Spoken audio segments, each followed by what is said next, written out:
Salam əleykum dostlar. Hal-hazırda kriptovalutalar gördüyünüz kimi ancaq aşağı gedir və aşağı gedən ən güclü kriptovalutalardan biri Ethereum'dur və ümumiyyətlə baxaq görək Ethereum niyə görə aşağı düşür və səbəblər nə ola bilər və ümumiyyətlə uzun müddət perspektivdə bizi nə gözləyə bilər. Hal-hazırda dostlar Bitcoin 82 mindir, Ethereum isə 1804 dollardır və baxırıq ki 1804 dollardır və son demək olar ki bir ili götürsə, yəni son 4-5 ayda, yəni dekabrdan bu tərəfə ancaq düşüşdür və burada səbəblərdən biri və bir neçəsi olaraq göstərilir ki, Ethereum artıq belə deyək də artıq ancaq artır, yəni əvvəlki kimi inflativ modeldədir, deflativ modeldə deyil, inflativdir və hal-hazırda 120 milyon Ethereum var. Bu biraz aşağı idi. Hal-hazırda artır və gün ərzində gördüyünüz kimi bir gün ərzində 2550 Ethereum artır. Bilirsiniz, post stakerlərin gəliri nəticəsində əldə olunan Ethereumlardır bunlar və kimlər ki staking edib, onlar müəyyən qədər gəlir əldə edirlər, hansını ki Ethereum şəbəkəsi generasiya edir və hal-hazırda qaz komissiyaları aşağı düşdüyünə görə hal-hazırda ancaq gəlir əldə olunur. Yəni hansı rasxodlar yoxdur, çox az rasxodlar. Burada biz baxsaq görə bilərik ki, qaz komissiyalarında cəmi 57 Ethereum kimi Ethereum burn olunub, yəni yandırılıb. Gördüyünüz kimi burada vəziyyət çox pisdir.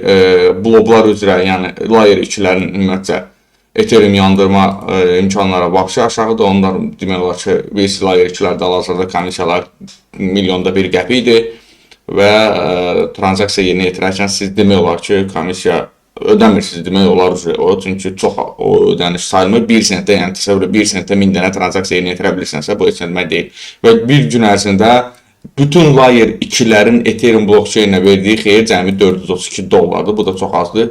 Həftəlik baxsaq, bu 6455 dollara yaxındır və bu da çox azdır. Ümumiyyətcə, Ethereum şəbəkəsinin özünün də 7 gün ərzində yandırdığı Ethereum sayı 523 Ethereum'dur. Amma istehsal olunan Ethereum sayı 18197 Ethereum'dur.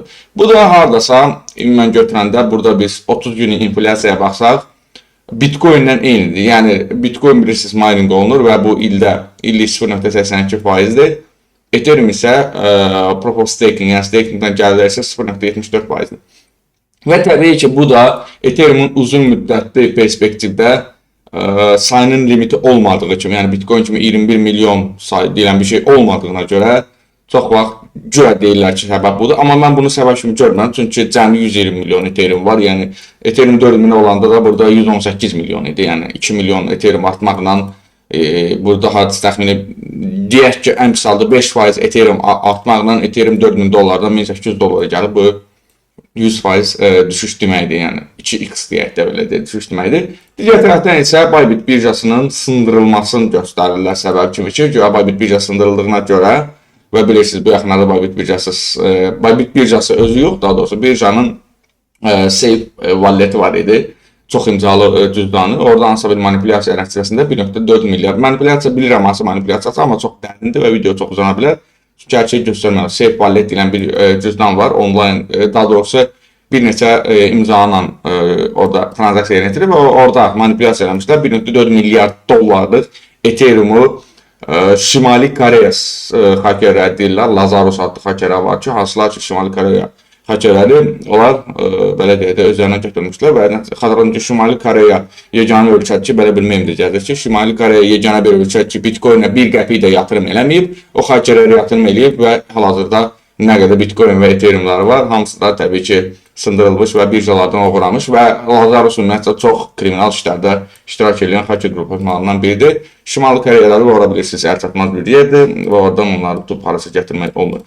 Və beləliklə, Ethereum'un ikinci səbəblərindən biri də, yəni zaten bu səbəb, yəni bildiyimiz kimi inflyasiya səbəbi zaten var idi Ethereum'da və hal-hazırda üzrə ikinci səbəblərdən biri də Bybit, yəni ikinci udarda Bybit vurdu. Olur beləsindən zaten kriptoda biz həmişə görmüşük ki, hansısa problemlər olur, hansısa kriptovalutanı öldürürlər, sonra onu ani pump elətdirlər. Bəlkə Ethereum'un gələcəyi düzələcək, çünki Ethereum həqiqətən texnologik bir kriptovalutadır və layer 2-lər, zatlar, bunları nəzərə alsaq, çox texnologik bir kriptovalutadır və mənə elə gəlir ki, ola bilər ki, gələcəkdə bu qiymət yerinə qayıda bilər. Ola bilər ki, qayıtmasın, çünki hələ Bitcoin 82 mindir və Bitcoinin hələ ki düşməyə yeri var.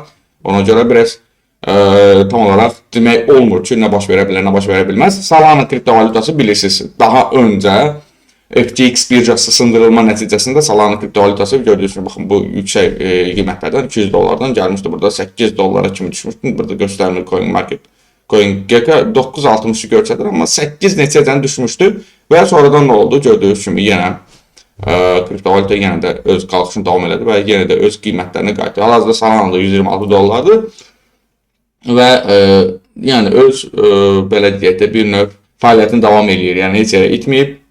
Ona görə də mən düşünürəm ki, artıq yalnız topda olan kriptovalyutalara yatırım eləmək və Ethereumu müəyyən qədər toplamaq. Düzdür, bu qiymətlərdən müəyyən qədər toplarla pilləkənli olaraq toplanış edirəm.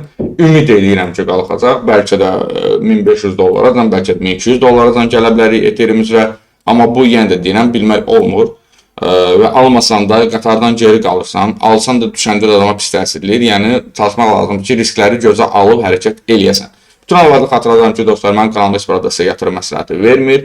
Məlumat əgər nəsə faydalı olsa mütləq like'larınızı qoyun və mütləq şəkildə öz fikirlərinizi kommentariyada yazın ki, sizin fikirləriniz də çox maraqlıdır. Oxuyaq görək nə fikirləşirsiniz və ona uyğun olaraq videolar çəkək, düzəldək və təqdim edək. Sağ olun dostlar, özünüzə müğayət olun.